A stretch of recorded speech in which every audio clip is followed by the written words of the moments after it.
എടി നമുക്കിന്ന് ബിരിയാണി ഉണ്ടാക്കിയാലോ? അതൊരു നല്ല ഐഡിയയാണ്. എല്ലാരും ഉണ്ടായി പെട്ടെന്ന് പണി കഴിയും. ഞാൻ സവാള എല്ലാം കട്ട് ചെയ്ത് തരാം. നീ ചിക്കൻ കറിയുടെ കാര്യം നോക്ക്, നീ റൈസിന്റെ കാര്യം നോക്ക്. വാഷിംഗ് നമുക്ക് ഒരുമിച്ച് ചെയ്യാം. അപ്പൊ പണി കഴിഞ്ഞില്ലേ? നിങ്ങൾ താഴേക്ക് വെക്കോ, ഞാൻ എന്താ വരിക. നീ എന്നെ ഒരു 5 മിനിറ്റ് കഴിഞ്ഞ് വിളിക്കോ? എന്തിനാടി? നീ വിളിക്കേ. നീ കാര്യം പറ. കാര്യം ഞാൻ അന്നേരം പറയാം. ഓക്കെ, 5 മിനിറ്റ് മറക്കല്ല കേട്ടാ. എത്ര സവാള വേണം? ഞാൻ അറിഞ്ഞോളെ, എനിക്ക് കുഴപ്പമൊന്നുമില്ല. ഇങ്ങത്താ.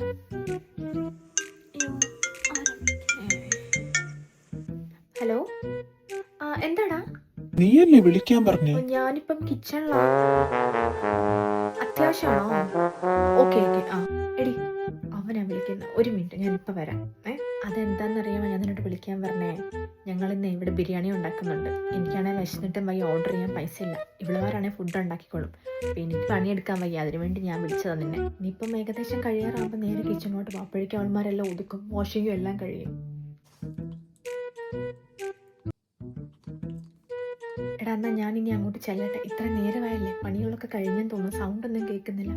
എന്നാൽ ശരി കേട്ടോ, ബായ്, ഞാൻ പിന്നെ വിളിക്കാം. എടി സോറി, ഒന്നും വിചാരിക്കല്ലേ. അവനൊരു അത്യാവശ്യമായിട്ട് വിളിച്ചോണ്ടാട്ടോ, ഒന്നും വിചാരിക്കല്ലേ. എല്ലാം കഴിഞ്ഞോ? അയ്യോ, ഞാൻ ചെയ്തു തന്നെയല്ലോ. ഞാൻ ചെയ്തോളാം. വാഷിങ് അവിടെ ഇട്ടിരുന്നു, നീ വാഷ് ചെയ്യണ്ട.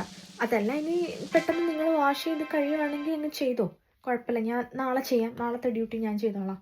മുങ്ങിയ മനസ്സിലാവില്ല എന്ന് കരുതിയോ? വന്ന് ഈ പാത്രം മൊത്തം കഴുക, എന്നിട്ട് നിനക്കൊന്ന് ഫുഡുള്ളൂ. മാറി നിൽക്കും, ഞാൻ വേഗം പാത്രം കഴുകിയിട്ട് വരാം.